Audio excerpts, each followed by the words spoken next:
člověčí. Jít a hledat Eldorado, kde je láska, mír a bezpečí.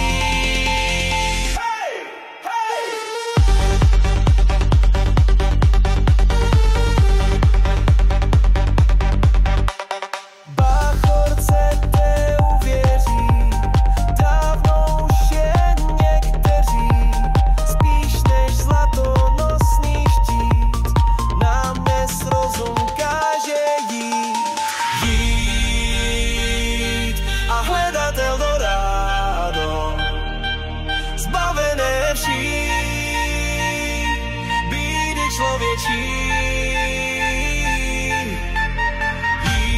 Jít a hledat Eldorado, kde je láska, mír a bezpečí.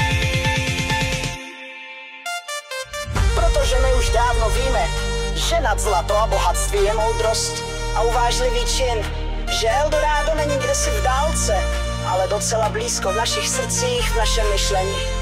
A že jeho pravé jméno je svoboda, pravda a porozumění. Nosíme jej v sobě a ptát se na ně je naše přirozená povinnost.